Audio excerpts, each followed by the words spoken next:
Okay, Riyaz, I got a question on new builds for you now. How do you think the current climate has impacted any of us invested in new developments? Specifically in regards to, let's say, like expected valuations, timelines, deadlines, deliveries. What are your thoughts? There are a few things. With regards to new builds, there's one thing that I want to emphasize is with new builds, sometimes our clients do go and buy direct from the builders without checking or getting opinion from a realtor. It's quite common, and that's we can say nothing about it. But I have had enough of our clients who come and ask me about a building project, and we explain, because say for example, even if you are looking at a condominium, you are looking at a blueprint and buying it. Now, if you take that blueprint and go with your realtor, the realtor is going to advise you at which location is the garbage chute going to be, and are you close to the garbage chute. Although you may get that unit for few dollars lesser than another unit, you're going to be disturbed. You may have some unpleasant smells coming out of it. Or how close you are onto the elevator, or how close are you with a view. When people sell properties saying you have a lake view, are you actually going to have a lake view or no? So these are things, through our experience, we might be able to help you and guide you. So it's always good, even if it's a house, even if it's a detached home, just speak to us and ask, and we can help you with those floor plans. And also when it comes to, say for example, you buy a pre-construction, they finish constructing it in 5 years. They give you the key, but that is interim occupancy. The firm occupancy happens 6 months later.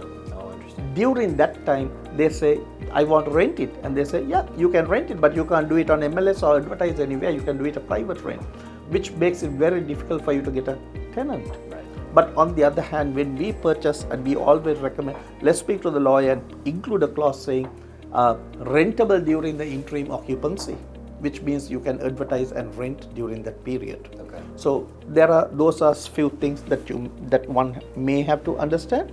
Having told that, there are two kinds of pre-construction.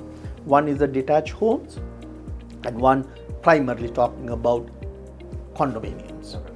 On a condominium, generally the runway is about 4 to 5 years minimum, where it takes for construction, and your payments are generally about 5% a year.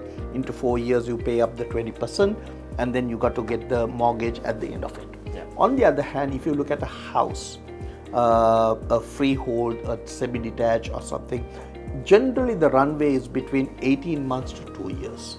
So you got to pay the 20% during that period. Plus also you are looking at, you need to get that appreciation in that period. Remember, in the previous program I said we always recommend holding a property for 3 years, because in that 3 years you will have a good year, a bad year, and a very good year. Yep. So similarly, say for example, if you buy a pre-construction home, let's say for $1 million, and you immediately went into a bad year and not so good year, and then you have to close that at that stage, but where the good year is to come next, you're going to have challenges in closing it. Right. I would always advise people, if you had bought it, always close it. Never look at selling it on assignment. Basically, selling on assignment is selling your file into the other person. Right. And I'm basically telling you, I'll give you an example here, and I'm not going to use it for today in this chat because it's a long process. Even if you had bought a property for $500,000, and if you are selling at $750,000, and if you are doing it on assignment, your profit is not going to be even $30,000. Wow.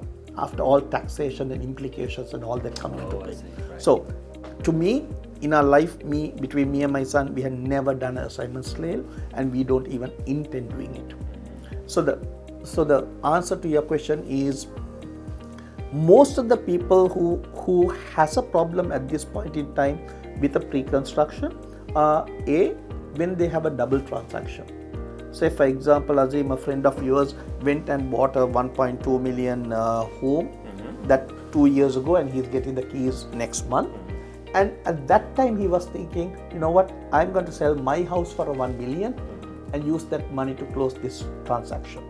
Now he's coming into the market where I told you our sales 2 years ago at 121,000 units. Now this year we are doing only 67,000 units.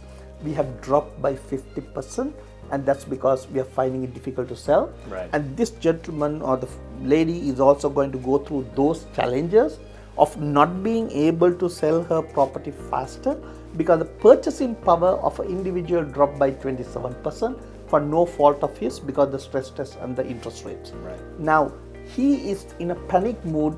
If I don't sell the house, I can't close this transaction. That is the challenge that is there. And the moment you panic, you snooze, you lose. Right. So the whole idea is not to be panicking. Speak to your realtor, speak to your accountant. There are many ways of doing it. Okay, good advice. Second one, the challenge is with people who bought a condo. They bought a condo 5 years ago. Today they are coming in for a closing, and when they are about to take the mortgage, the bank is saying, you are now qualified for 27% less than when we qualified you 4 years ago.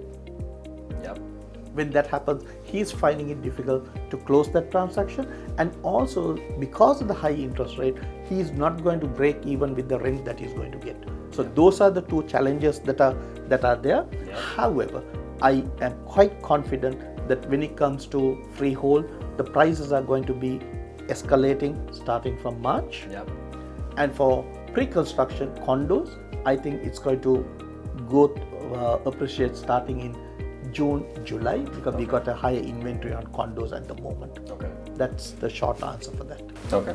So essentially, wait. If you're closing past, let's say, June for condos, you're more than likely okay, and then past March for homes, you're more than likely okay. Yeah, because if you're on a selling side, it's always good to sell after March. Yeah. If it's a home, if it's a condo, after June or July. But again, in this case, I would say close the transaction, lease your property for 1 year, Yeah. and then make the full profit.